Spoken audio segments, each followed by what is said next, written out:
Olá, amigos do Sport TV. Dentro ou fora dos 90 minutos de um jogo, o pênalti é como um curta-metragem, com início, meio e fim, cheio de emoção e drama. O Sport TV Repórter de hoje vai falar sobre esse que é um dos momentos mais importantes do futebol, a cobrança de pênalti.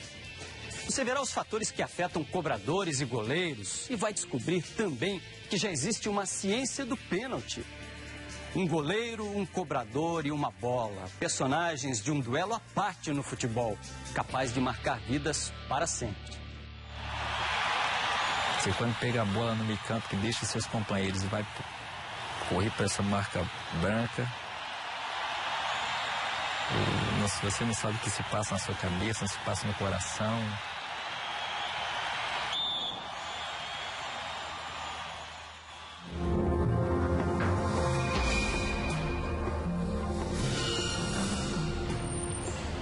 Termina o jogo.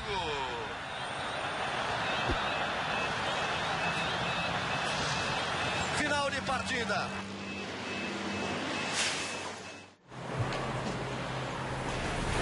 Eu perdi mais, né? Porque faz esse tempo todo e você não esquece. Marco Aurélio. O ex-ponta esquerda Ado jogava no Bangu quando o time carioca decidiu o Brasileiro de 85 contra o Coritiba. Final em jogo único, no Maracanã. A partida terminou empatada em 1-1 no tempo normal. 0-0 na prorrogação. A decisão foi para os pênaltis. Costas para a jogada e termina o jogo. Eu tenho o sentimento que não dei o que as pessoas queriam de mim, né? Que era um título pro Bangu. Ado chegou ao simpático clube da Zona Oeste Carioca em 82 e se fixou no bairro. Atuou também em Portugal, no Internacional e parou de jogar em 97. Hoje mora com a família em Senador Camará, bairro colado a Bangu, mas se considera um legítimo cidadão banguense. Para Ado, voltar à Moça Bonita é misturar sensações distintas: orgulho, saudade, frustração. Eu tinha prazer de dar alegria ao clube. Eu era um cara que me sentia... Porque o futebol, rapaz, tem um negócio engraçado. Eu comparo o futebol com uma mulher, uma namorada que você gosta pra caramba. É o mesmo sentimento que eu tinha pelo clube, é o que eu tinha pela minha esposa. É o mesmo sentimento. Eu chegava aqui, eu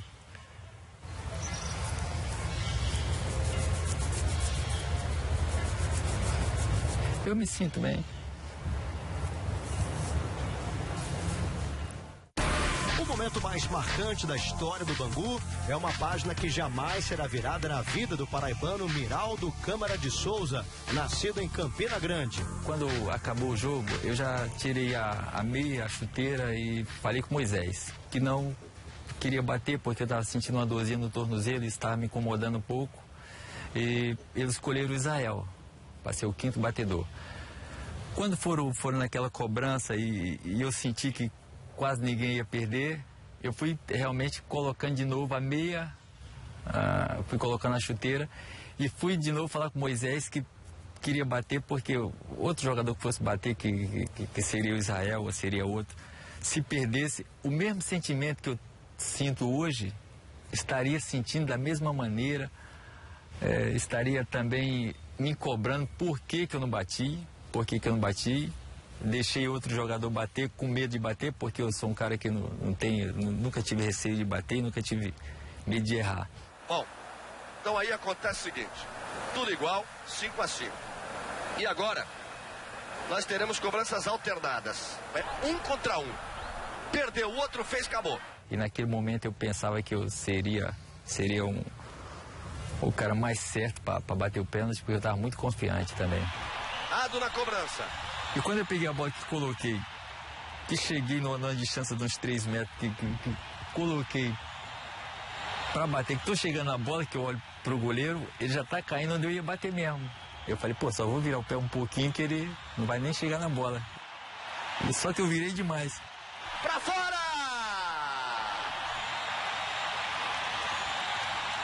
Eu não me lembro hoje que eu não vejo. Pô, só vi, parece que o mundo parou, não vi mais torcida. Eu falei, nossa senhora. Eu só pensei no garoto que ia bater, porque a minha salvação seria ele perdeu e o Gilmar pegar, né? Gomes pode definir o Campeonato Brasileiro de 85. Ele e o Gilmar. Partiu Gomes, bateu. Gol!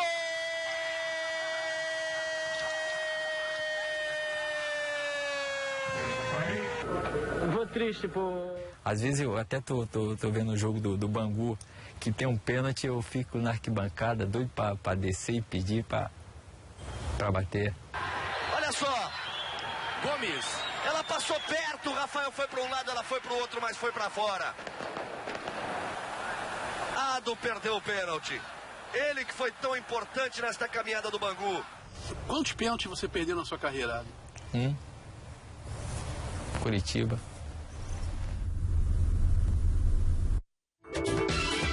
26 anos depois, Ado confessa. Evita assistir decisões por pênaltis.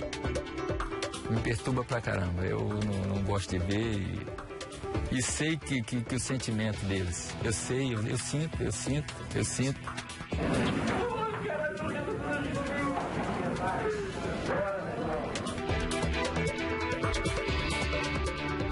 O que eles sentem?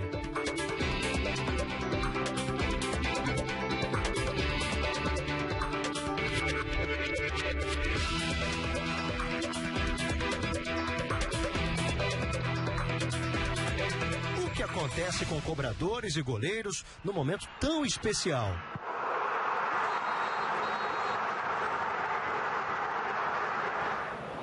Olha só a responsabilidade, olha só as feições de Serena. Durante os 90 minutos, ele é chamado de penalidade máxima.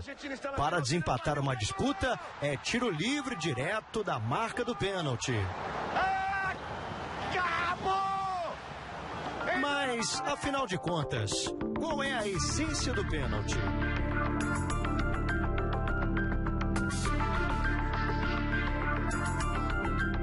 O mestre Armando Nogueira escreveu certa vez que o milésimo gol de Pelé só poderia ter sido marcado desta maneira, pois só o pênalti tem ritual próprio.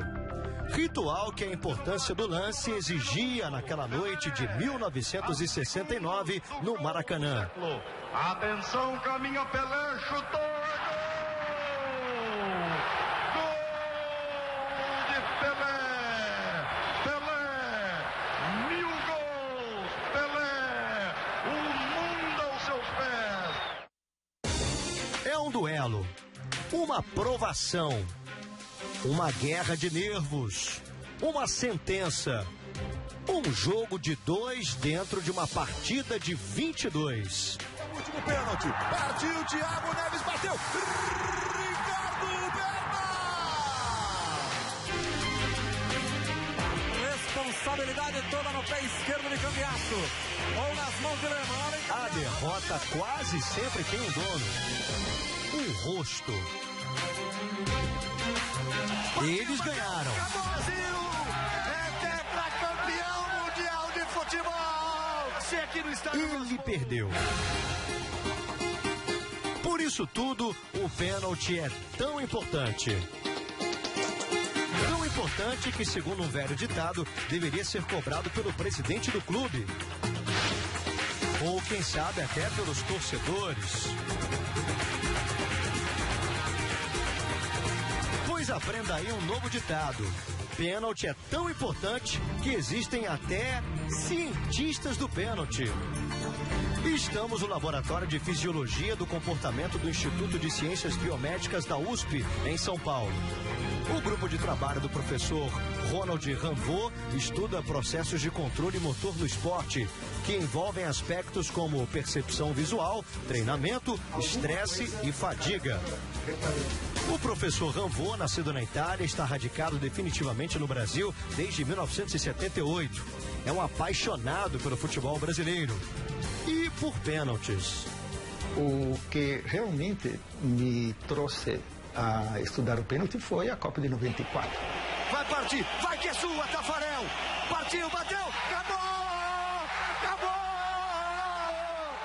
Ironia do destino, o time do professor Ranvaux na Itália é a Fiorentina. E o ídolo italiano dele é Roberto Baggio, que foi revelado pelo clube de Florença. Na situação real, os cobradores não se prepararam, em geral, hein? É evidente que há exceções, mas em geral não tem uma estratégia muito bem definida de antemão. Sem ter esse preparo, a situação do cobrador é uma situação, em geral, de estresse, portanto, de confusão mental, e leva a, inclusive, a imaginar que vai errar. Vai bater Roberto Dinamite. Que Deus o proteja. Olha lá, o goleiro pegou. Eu estava prevendo que alguma coisa de ruim ia acontecer com o pobre do Roberto Dinamite, que está numa fase realmente de pouca sorte. Nelson Miyamoto, um dos alunos do professor Ranvô, estudou em sua tese de mestrado a influência do estresse em cobradores de pênalti. Ele utilizou um programa de computador desenvolvido pelo pesquisador Edgar Moria, que simula de maneira bem simples o que acontece numa cobrança de pênalti. Então, a primeira informação que aparece na tela é em relação à coincidência do cobrador com a bola, e a segunda informação se ele conseguiu movimentar a bola para o goleiro, pro lado contrário do goleiro, então vai aparecer gol, e se ele errar o lado, aparece defesa.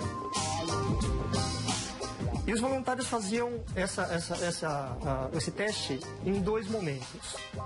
Na sala de aula, em que o experimento era projetado num telão, e os alunos eram estimulados a torcer a favor e contra.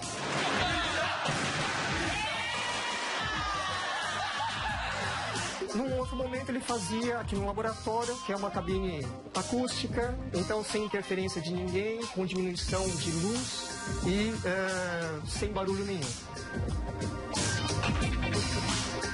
Num desempenho em laboratório, ele atingia praticamente 100% de aproveitamento. Na situação, na sala de aula, no meu experimento especificamente, numa análise mais global, ele atingia 80%. Bom, se numa situação de laboratório nós tivemos a influência do estresse no desempenho motor dos nossos voluntários, então imagine essa situação num esporte como o futebol, que é um esporte que é a paixão nacional. Imagine numa Copa do Mundo, valendo vagas e títulos. A disputa de pênaltis foi criada pelo árbitro alemão Karl Walde em 1970. E na história das Copas, o país do senhor Karl tem 100% de aproveitamento nas disputas. São 4 vitórias, 3 da antiga Alemanha Ocidental e uma do país já unificado em 2006.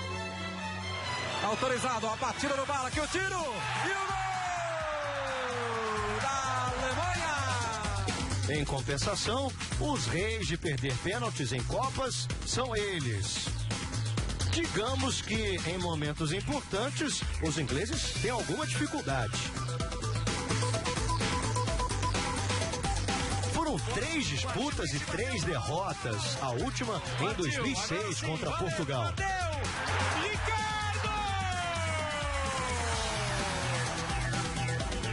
Os italianos também não tinham um bom histórico. Foram 3 derrotas nas 3 primeiras disputas das quais participaram.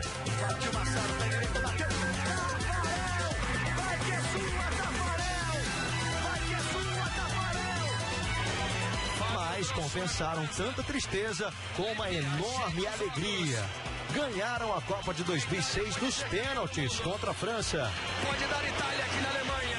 Grosso, a Itália é campeã do mundo. Para o professor Ranvô, nascido na Itália, motivo de satisfação, mas também de decepção ao conversar pessoalmente com o técnico campeão do mundo, Marcelo Lippe. Ele olhou para mim e disse, poxa, não dá para treinar pênalti, nós não treinamos pênaltis, a razão pela qual a gente ganhou foi outra, o espírito da equipe, né, etc. Eu perguntei para ele, o que é mais difícil? Alguém feito Del Piero conseguir acertar o gol? Ou é mais difícil pousar um caça no convés de uma porta-aviões com o mar agitado ainda mais? E ele me falou que quando o piloto pousa o avião, né, ele confabulou. Ele disse, olha, ele não está sendo observado por 80 mil espectadores. Só a vida dele que está em jogo, né? E não sei quantos milhões de dólares é que estão na mão do cara, né? Então não se perde um pouso a cada 3 ou 4, como é o caso dos pênaltis, né? A grande diferença é que o pouso foi ensaiado. E o piloto escolhido a dedo, né? Evidentemente.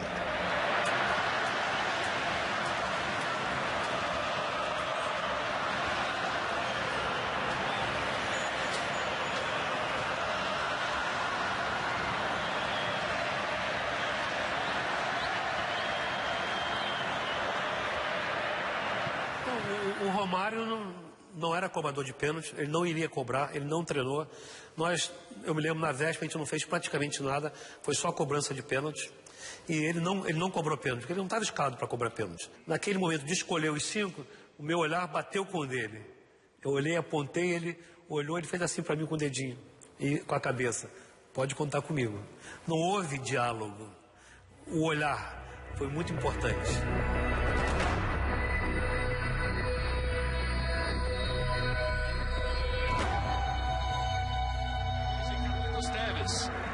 O trauma do pênalti é democrático. Atinge pernas de pau e craques. Tevez, o grande ídolo da torcida, perde o pênalti para a defesa de Muslera. Os grandes artilheiros também perdem. O argentino Palermo caprichou nesse quesito. Perdeu 3 contra a Colômbia na Copa América de 99. Bádio, Baresi, Platini, Zico, Ado.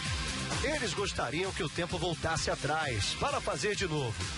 Eu queria hoje retornar e começar tudo de novo para dar alegria, né, às pessoas e mostrar que eu sou capaz de fazer de novo, de bater o pênalti.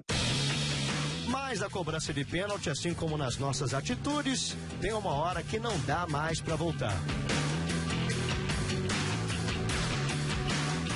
Edgar Moria é autor de uma pesquisa de repercussão internacional sobre o tema. Ele formulou o conceito de ponto de não retorno, que também é utilizado no estudo das cobranças de pênaltis. Ponto de não retorno é o momento no qual, a partir daquele momento, você não consegue mais alterar a sua resposta. Então, isso acontece no seu dia a dia. Então, para várias situações, pode ser falar, pode ser atravessar a rua. Uma vez que você inicia esse movimento, a sua ação, não tem mais como parar. O conceito do ponto de não retorno ajuda a explicar como um goleiro que retarda a saída pode dificultar a vida dos cobradores. E a gente tentou estudar o ponto de não retorno no caso do pênalti. Até que momento que você consegue alterar a sua resposta sem prejudicar o desempenho, né? Então, no caso do pênalti, a gente encontrou que cerca de 250 milissegundos é o tempo necessário para isso, né? Para você utilizar essa informação do goleiro e ainda colocar a bola no canto oposto. 250 milissegundos. Sabe quanto isso significa? 1/4 de um segundo. Rapidinho, né? O ponto de não retorno, ele vale tanto para goleiro como para cobrador. O cobrador tem um momento, até um certo momento, tem um limite, que é o ponto de não retorno dele. Até esse limite ele consegue pegar a informação do goleiro, se o goleiro está tentando enganar o cobrador. Porque eu bati assim, né? Tirando que era ali. Quando eu tô chegando pra virar o pé pra bater do lado que ele... Aí ele já tá caindo. Eu falei, pô, só vou virar o pé um pouquinho que ele não vai nem chegar na bola. E só que eu virei demais. Quando eu tirei, rapaz.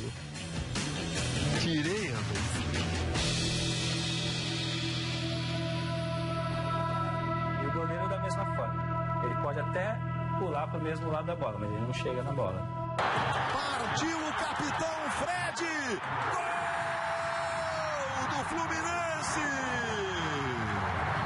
E o Felipe caiu no canto que ele bateu, mas a bola foi pro cantinho e foi para balançar a rede. No próximo bloco, você vai ver que os goleiros estão cada vez mais preparados para defender pênaltis. Voltamos já.